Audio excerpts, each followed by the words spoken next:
നിഷ്കളങ്കമായ ചിരിയും ശാലീന സൗന്ദര്യവുമായി എത്തി സിനിമ ടെലിവിഷൻ പ്രേക്ഷകർക്ക് പ്രിയങ്കരിയായി മാറിയ അഭിനേത്രിയും നർത്തകിയും എല്ലാമാണ് അമ്പിളി ദേവി. ബാലതാരമായി മിനി സ്ക്രീനിൽ അരങ്ങേറിയ അമ്പിളിക്ക് സിനിമയിലേക്കുള്ള വഴി വിശാലമാക്കി കൊടുത്തത് കലോത്സവ വേദികൾ തന്നെയാണ്. സംസ്ഥാന സ്കൂൾ കലോത്സവത്തിൽ മികച്ച പ്രകടനം കാഴ്ചവെച്ച് കലാതിലകമായും അമ്പിളി തിരഞ്ഞെടുക്കപ്പെട്ടിട്ടുണ്ടായിരുന്നു. തുടക്കം സിനിമയിലൂടെയാണ് എന്നുണ്ടെങ്കിലും ഇപ്പോൾ നടി സീരിയൽ രംഗത്താണ് സജീവം.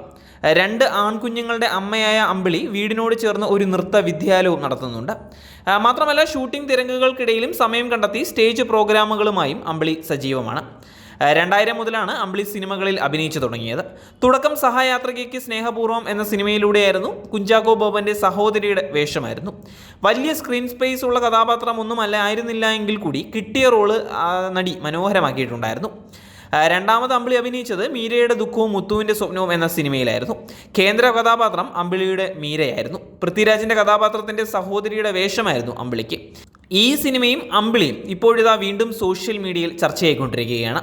ചിത്രത്തിൽ അരയ്ക്ക് താഴേക്ക് തളർന്ന പെൺകുട്ടിയാണ് അമ്പിളിയുടെ കഥാപാത്രം. സിനിമയിലുടനീളം അമ്പിളിയുടെ കഥാപാത്രം ഇഴഞ്ഞു നീങ്ങിയാണ് അഭിനയിച്ചിരുന്നത്.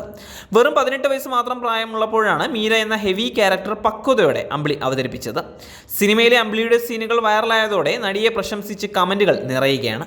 അഭിനയത്തിൽ അമ്പിളി ദേവി എന്ന നടിക്ക് എത്രത്തോളം കഴിവുണ്ട് എന്ന് മനസ്സിലാക്കാൻ മീരയുടെ ദുഃഖവും മുത്തുവിൻ്റെ സ്വപ്നവും എന്ന സിനിമ തന്നെ ധാരാളം എന്ന ക്യാപ്ഷനോടെയാണ് അമ്പിളിയുടെ സീനുകൾ പ്രചരിച്ചുകൊണ്ടിരിക്കുന്നത്.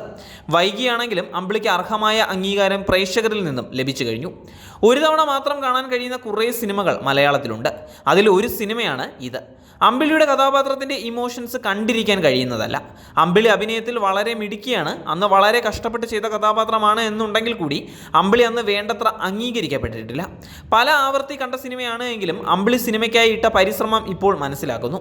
പുരസ്കാരങ്ങൾ അർഹിച്ച പ്രകടനമായിരുന്നു എന്നിങ്ങനെയെല്ലാമാണ് കമൻറ്റുകൾ വന്നുകൊണ്ടേയിരിക്കുന്നത്. കൂടുതൽ സിനിമകൾ അമ്പിളി അർഹിക്കുന്നുവെന്നും എന്നാൽ മലയാള സിനിമ നടിയെ വേണ്ടത്ര പരിഗണിച്ചതായി തോന്നിയിട്ടില്ല എന്നും ചിലർ കുറിച്ചിരിക്കുകയാണ്. സത്യത്തിൽ സങ്കടം തോന്നും. ഒരാവശ്യവുമില്ലാതെ നവ്യ നായരെ പൊക്കി പറയാൻ അമ്പിളി പണ്ട് നേടിയ കലാതിലകവുമായി ആളുകൾ താരതമ്യം ചെയ്യുന്നത് കാണുമ്പോൾ എന്നും കമൻറ്റുകൾ വരികയാണ്. നവ്യയും അമ്പിളിയും കലോത്സവ വേദികളിൽ ഒരുമിച്ച് മാറ്റുരച്ചിട്ടുണ്ട്. അന്ന് വിജയം അമ്പിളിക്കൊപ്പമായിരുന്നു. പക്ഷേ സിനിമയിൽ താരപദവിയിലേക്ക് എത്തിപ്പെടാൻ കഴിഞ്ഞില്ല. എന്നാൽ കലോത്സവ വേദികളിൽ കാലിടറിയെങ്കിലും ഒരു സമയത്ത് മലയാള സിനിമയിലെ തിരക്കുള്ള അഭിനേത്രിയായിരുന്നു നവ്യ. ഇന്നും ഇടയ്ക്ക് നവ്യ നായികയായി സിനിമകൾ ചെയ്യാറുമുണ്ട്.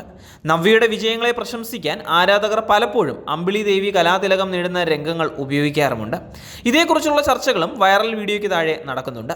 അന്ന് പക്വതയില്ലാത്ത പ്രായത്തിൽ പരസ്പരം പഴിചാരിയെങ്കിലും നവ്യയും അമ്പിളിയും ഇന്നും നല്ല സൗഹൃദം കാത്തു സൂക്ഷിക്കുന്നുണ്ട്.